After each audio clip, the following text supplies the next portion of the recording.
Welcome to the Capitol Benefit Enrollment Wizard tutorial. Please turn your sound on and your volume up for verbal instructions on how to complete the Benefit Enrollment Wizard in iSolved. You will need about 15 to 30 minutes to complete the wizard. You will also need a personal laptop or computer. We do not recommend using a handheld device to complete the wizard, and personal information for all beneficiaries and dependents. You can find your Benefit Enrollment Wizard in iSolved.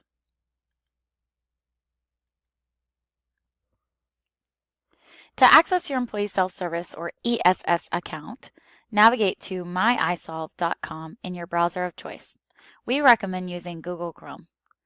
Use your login credentials you set up for your iSolved ESS account to log in. Your username may be your work or personal email address depending on the position that you hold within the company. You will use the password you set up during your initial account enrollment. Please do not exceed more than 2 attempts at logging in. If you cannot remember your password, use the Forgot Password option. Once you have logged in the upper right-hand corner of the screen, you will find all of your HR contacts. For San Antonio only, please use your local contact before escalating to the corporate HR department. All other locations may reach out directly to the corporate HR department.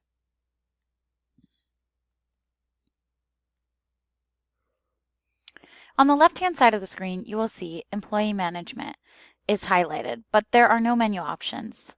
On the left-hand side of the screen at the bottom, you will see a menu item labeled Employee Self-Service. Choose this to find additional menu items. Choose Benefit Enrollment to access the Benefit Enrollment Wizard.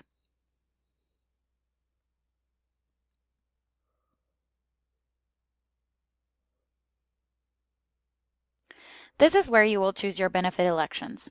If you wish to decline any or all coverage, you will still have to complete the Benefit Enrollment Wizard. We are now on the Welcome page. If you are benefits eligible and you do not see anything, contact your local HR rep to troubleshoot. Please read the welcome message in detail. It outlines important information to help you complete your elections. A few things before we start. Explore the wizard before completing your benefit enrollment. This will help you familiarize yourself with how the system works. If you get stuck anywhere in the process of completing the wizard, just refresh your browser. That usually resets the page that you're on and saves all other progress in the wizard. In the blue bar at the top of the screen, you will see buttons labeled Next and Previous. As you can see here where my cursor is, the only button that is showing is Next. On a smaller screen, if you scroll down on the welcome message, you will find the benefit booklet and the value drug list. Please acknowledge required documents by clicking the Sign Acknowledgement button. To the right, you will find web links to Aetna and Guardian's websites. As discussed earlier, choose Next to move forward in the process. On each page, you will find help text and web links as appropriate. Here you will see the section of the wizard where you can add all of your beneficiaries and dependents.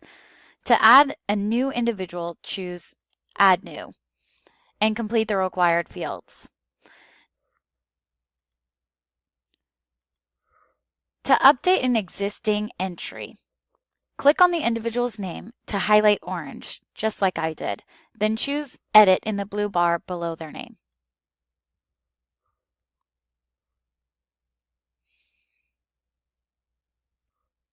You cannot edit information in any field that is gray, i.e. the Social Security number field here, or the date of birth field here.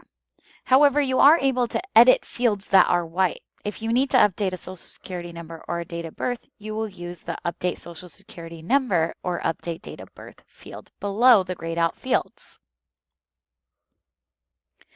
Be sure to choose Save, just as I did, to ensure your edits have been made.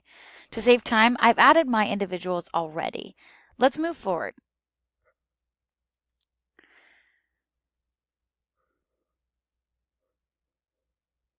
Here you will find a summary of the cost analysis. Next, you will see current elections. In this scenario, I'm a new employee, so I do not have any current elections. If you're an existing employee, you should see all of your elections that you had for the previous plan year here.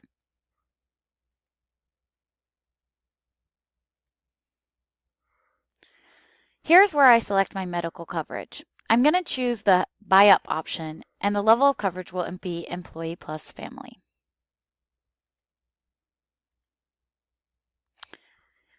Below you will see I have to choose the people that I would like to include on the plan.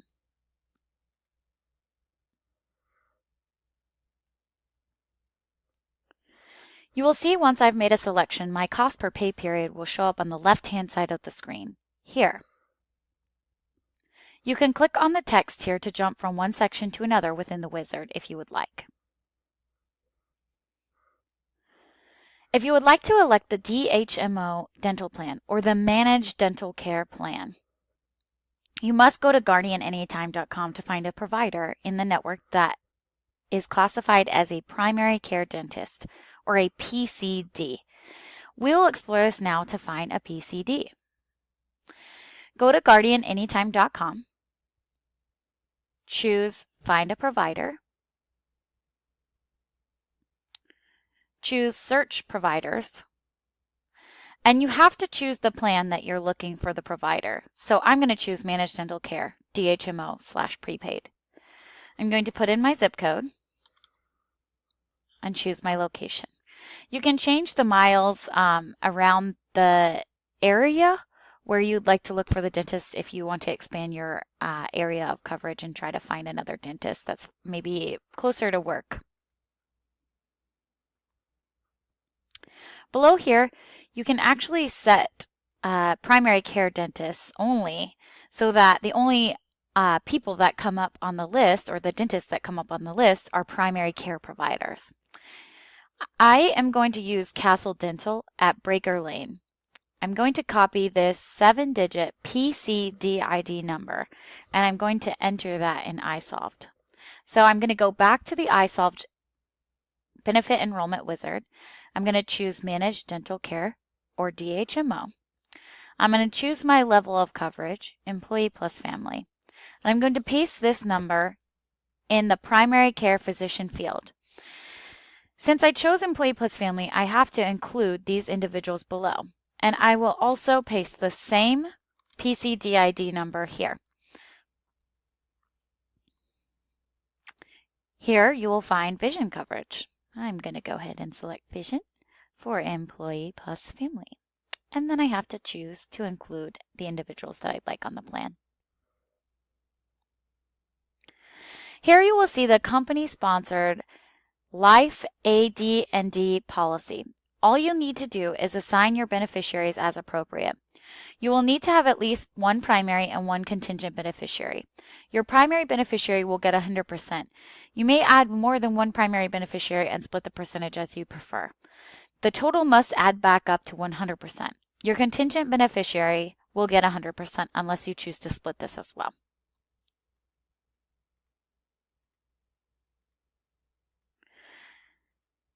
I'm going to make my domestic partner in the scenario my primary beneficiary, and I'm going to give that person 100% of the benefit. I'm going to make my mother in this scenario my contingent beneficiary. Since my child is less than 18 years old, I will not include my child because they will not be able to do anything with the benefit if anything happens.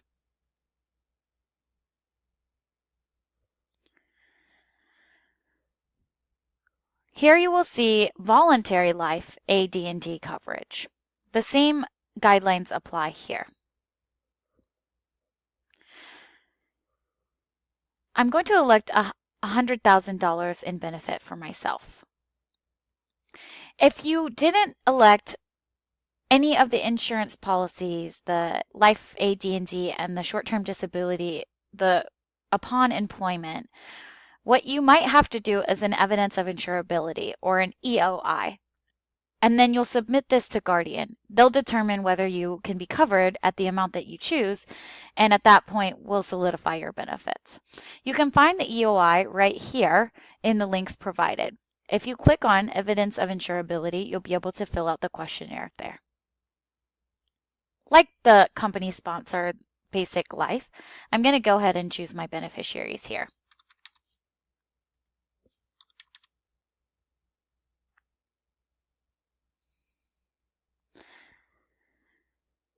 You can elect spousal or domestic partner life insurance as well. For every $50,000 you elect for yourself, you can cover your spouse or domestic partner at $25,000.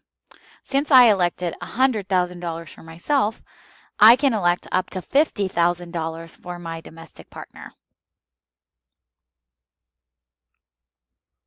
You can elect child coverage as well. Coverage amounts depend on your elections.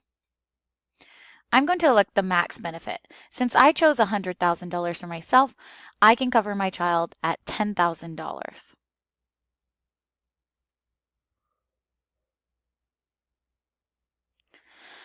For the short-term disability, you will be able to insure your income up to 60% of your weekly salary at a max benefit of $1,500. The system should only allow you to elect a max for your salary amount.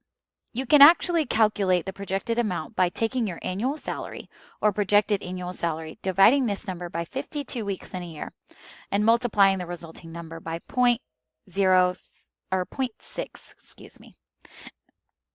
The benefit must be rounded down to the nearest $50 increment. For example, my annual projected income is $70,000 in a year in this scenario. If I divide this number by 52, multiply it by 0.6, I end up with $807.69. Because my election must be rounded down to the nearest $50 increment, I can elect a weekly short-term disability coverage amount of $800 per week. That's the max. I can always do less than that if I choose to.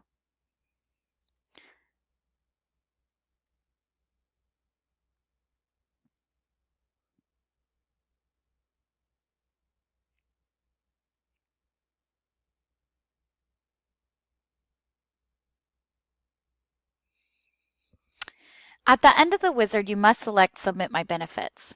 However, I can't select this button right here because I didn't complete my acknowledgments. So I'm going to jump back in the process to the welcome page. I'm going to sign acknowledgments for these two documents.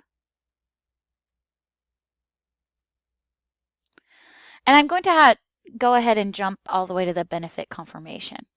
You can see here, now I can submit my benefits.